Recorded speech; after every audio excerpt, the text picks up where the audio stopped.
Voilà, donc nous allons voir un nouveau grand thème très important, le processus et le diagnostic stratégique, le thème 6.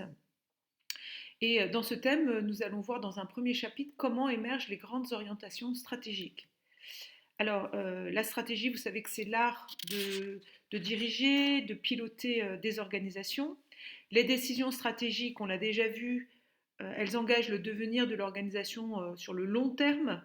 Elles mobilisent beaucoup de ressources, elles sont généralement coûteuses et donc elles ont un caractère irréversible.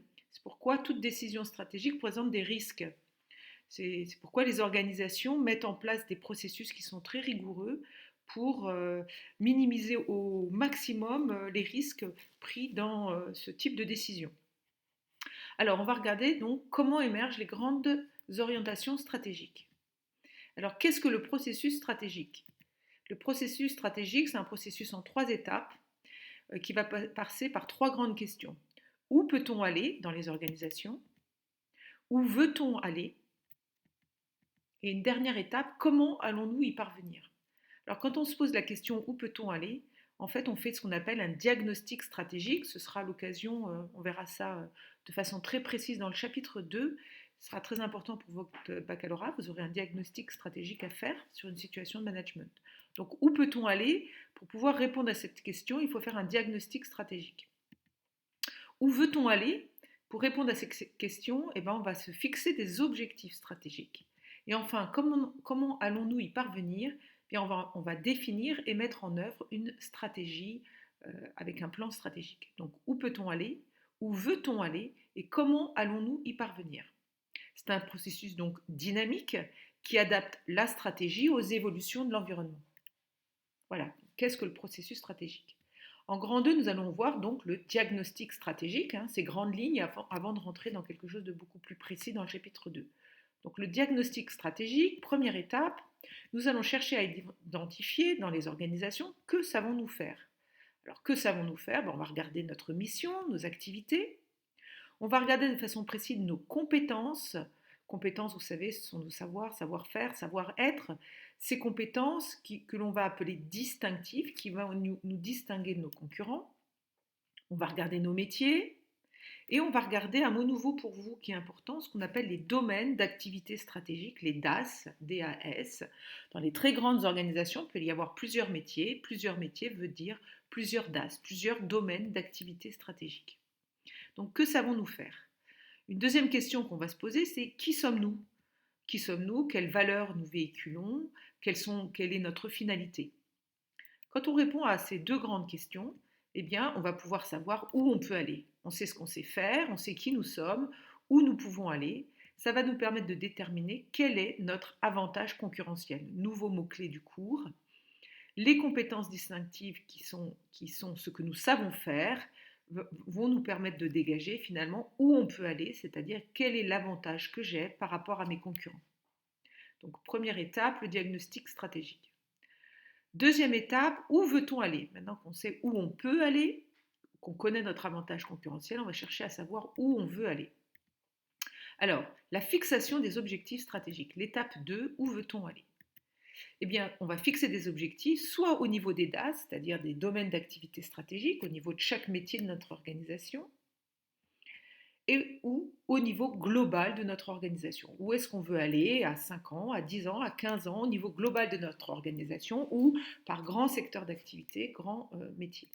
Alors, on va préciser ça, la fixation des objectifs stratégiques. Si nous sommes dans des organisations privées, la direction générale de l'entreprise va fixer au niveau global des objectifs stratégiques ou par domaine d'activité stratégique, les DAS.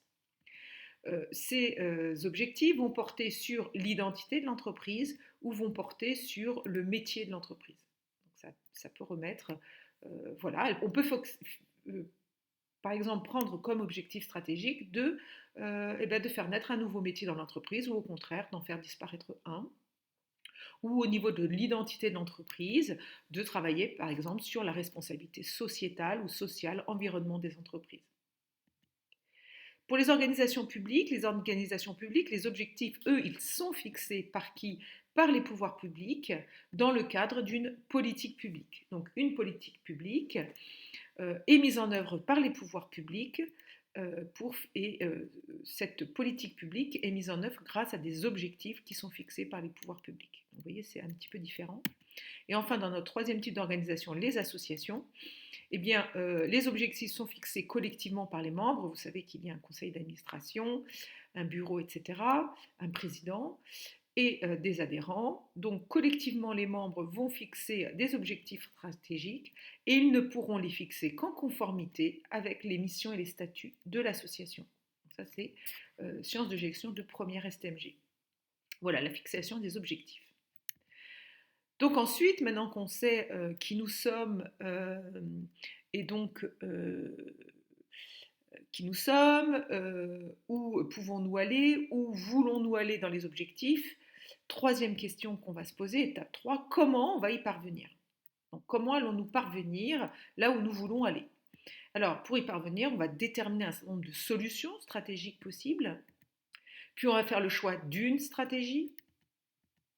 On va élaborer un plan stratégique. Alors le plan stratégique, ce sera tout simplement un plan de stratégie commerciale, de stratégie financière, de stratégie des ressources humaines ou de stratégie de production.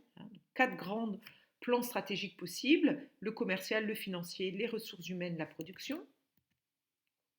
Et pour pouvoir élaborer ce plan, il va falloir aussi mobiliser des moyens, faire des choix des ressources à mobiliser, vous les connaissez, les moyens techniques, les moyens humains, les moyens financiers.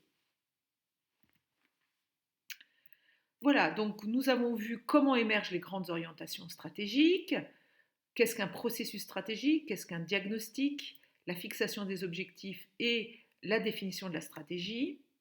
Donc les mots-clés que vous devez retenir dans ce chapitre, c'est stratégie globale, qu'est-ce que la stratégie globale, qu'est-ce que le processus stratégique, qu'est-ce que le DAS ou les DAS, d'où vient et à quoi sert l'avantage concurrentiel, les compétences distinctives et la politique publique. Voilà les mots-clés du chapitre que vous devez travailler pour bien pouvoir gérer ce premier chapitre sur la stratégie. Maintenant, vous pouvez faire donc le petit quiz pour valider vos connaissances.